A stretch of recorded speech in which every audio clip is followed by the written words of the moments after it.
اس کی طرف لوٹ کر جانے والے ہیں۔ اے یعقوب کی اولاد، میرے وہ احسان یاد کرو جو میں نے تم پر کیے تھے، اور یہ کہ میں نے تم کو جہان کے لوگوں پر فضیلت بخشی تھی۔ اور اس دن سے ڈرو جب کوئی کسی کے کچھ بھی کام نہ آئے، اور نہ کسی کی سفارش منظور کی جائے، اور نہ کسی سے کسی طرح کا بدلہ قبول کیا جائے، اور نہ لوگ کسی اور طرح مدد حاصل کر سکیں۔ اور ہمارے ان احسانات کو یاد کرو جب ہم نے تم کو قوم فرعون سے نجات بخشی۔ وہ لوگ تم کو بڑا دکھ دیتے تھے، تمہارے بیٹوں کو تو قتل کر ڈالتے تھے اور بیٹیوں کو زندہ رہنے دیتے تھے، اور اس میں تمہارے پروردگار کی طرف سے بڑی سخت آزمائش تھی۔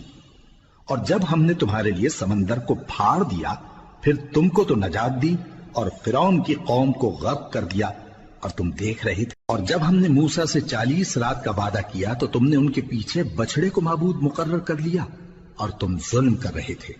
پھر اس کے بعد ہم نے تم کو معاف کر دیا تاکہ تم شکر کرو۔ اور جب ہم نے موسیٰ کو کتاب اور معجزے عنایت کیے تاکہ تم ہدایت حاصل کرو۔ اور جب موسیٰ نے اپنی قوم کے لوگوں سے کہا کہ بھائیو، تم نے بچڑے کو معبود ٹھہرانے میں اپنی جانوں پر ظلم کیا ہے، تو اپنے پیدا کرنے والے کے آگے توبہ کرو، پھر اپنوں کو قتل کرو، تمہارے خالق کے نزدیک تمہارے حق میں یہی بہتر ہے۔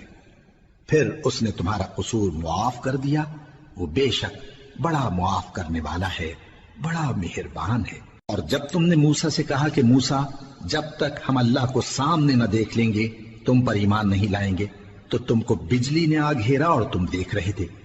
پھر موت آ جانے کے بعد ہم نے تم کو اثر نو زندہ کر دیا تاکہ احسان مانو۔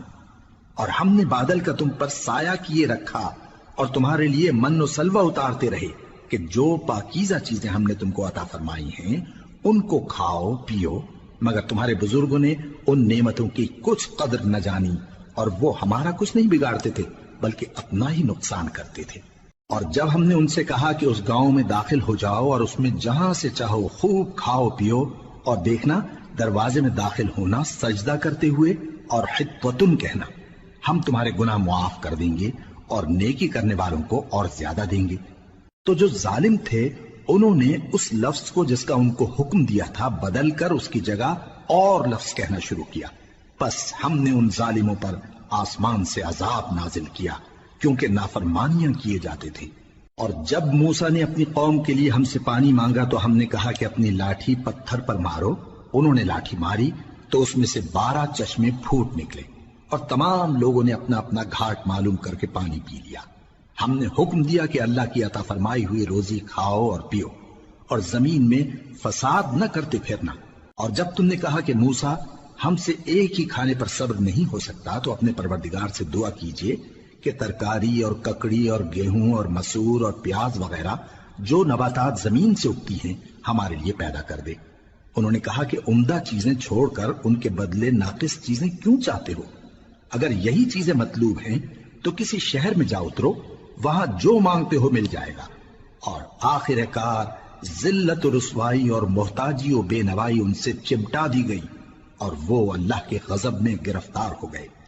یہ اس لیے کہ وہ اللہ کی آیتوں سے انکار کرتے تھے اور اس کے نبیوں کو ناحق قتل کر دیتے تھے، یعنی اس لیے کہ نافرمانی کیے جاتے اور حد سے بڑھے جاتے تھے۔ جو لوگ مسلمان ہیں یا یہودی یا عیسائی یا ستارہ پرست، یعنی کوئی شخص کسی قوم و مذہب کا ہو، جو اللہ اور روز قیامت پر ایمان لائے گا اور عمل نیک کرے گا، تو ایسے لوگوں کو ان کے اعمال کا صلہ اللہ کے ہاں ملے گا، اور قیامت کے دن ان کو نہ کسی طرح کا خوف ہوگا اور نہ وہ غمناک ہوں گے۔ اور جب ہم نے تم سے عہد کر لیا اور کوہ طور کو تم پر اٹھا کھڑا کیا اور حکم دیا کہ جو کتاب ہم نے تم کو دی ہے اس کو زور سے پکڑے رہو، اور جو اس میں لکھا ہے اسے یاد رکھو تاکہ عذاب سے محفوظ رہو، پھر تم اس کے بعد عہد سے پھر گئے، سو اگر تم پر اللہ کا فضل اور اس کی مہربانی نہ ہوتی تو تم خسارے میں پڑ گئے ہوتے۔ اور تم ان لوگوں کو خوب جانتے ہو جو تم میں سے